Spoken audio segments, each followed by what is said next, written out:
आनंद सेन यादव आप वहां चुनाव लड़ेंगे। अब इससे समझिए कि आप आनंद सेन परिवार का, मित्र सेन परिवार का मिल्कीपुर की सीट पर कितना इनका प्रभाव है और उनके लोगों में कितनी मजबूत पकड़ है, आप इससे अंदाजा लगाइएगा कि वहां जो मिल्कीपुर के लोग हैं, कहा जाता है कि वो पार्टी नहीं देखते, वो सिर्फ और सिर्फ सेन परिवार की तरफ देखते हैं कि सेन परिवार जिस पार्टी की तरफ जाएगा वो वहां का जो मिल्कीपुर की जो जनता है, मिल्कीपुर का जो वोटर है, वो सेन परिवार के साथ उसी पार्टी का हो लेगा।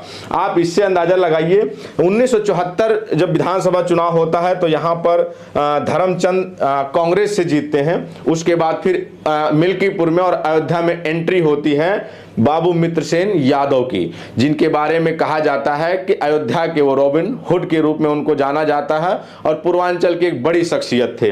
1977 में मित्र सेन यादव सीपीआई से, ये कम्युनिस्ट पार्टी से अपने राजनीतिक कैरियर की शुरुआत करते हैं और पहली बार यहाँ सीपीआई से चुनाव ये जीतते हैं मित्र सेन यादव। फिर 1980 में इलेक्शन होता है और ये सीपीआई से ही फिर से चुनाव जीत जाते हैं, दूसरी बार ये विधायक बनते हैं।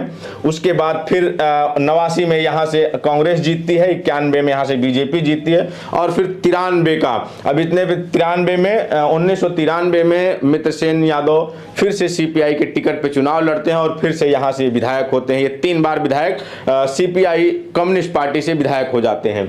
उसके बाद फिर 1996 का दौर, समाजवादी पार्टी का दौर आता है। Mitra Sen Yadav CPI Communist Party छोड़कर समाजवादी पार्टी के साथ हो लेते हैं और फिर जो मिल्कीपुर की जनता है वो भी उनके पीछे समाजवादी पार्टी के साथ हो लेती है और यहां से ये सपा के टिकट पर चुनाव जीत जाते हैं 1996 में। फिर 2002 का चुनाव होता है। आनंद सेन यादव जो इनके बेटे हैं, मित्र सेन यादव के बेटे हैं, वो चुनाव मैदान में आते हैं और समाजवादी पार्टी के टिकट से मैदान में आते हैं और वो समाजवादी पार्टी वहां से आनंद सेन, फिर से मिल्कीपुर समाजवादी पार्टी जीत जाती है, आनंद सेन यादव जीत जाते हैं।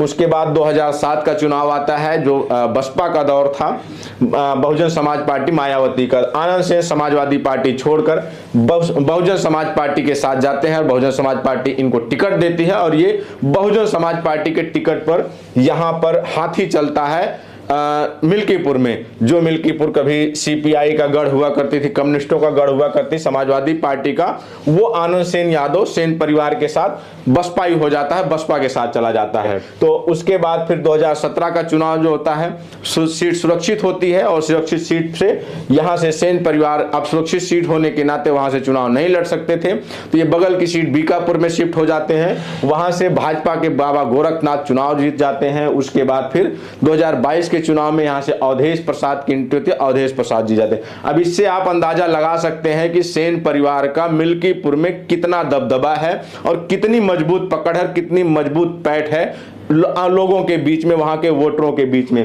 कि चाहे वो आनंद सेन यादव लड़े हों या जो है मित्र सेन यादव लड़े हों, जिस पार्टी से लड़े होंगे वहां की जनता उसी पार्टी के साथ हो लेती है। वो मित्र सेन और आनंद सेन, कहा जाता है कि वहां की जो जनता है वो सेनवादी है, सेन परिवारवादी है। सेन परिवार जहां जाएगा उसी के साथ चले जाएंगे। आगे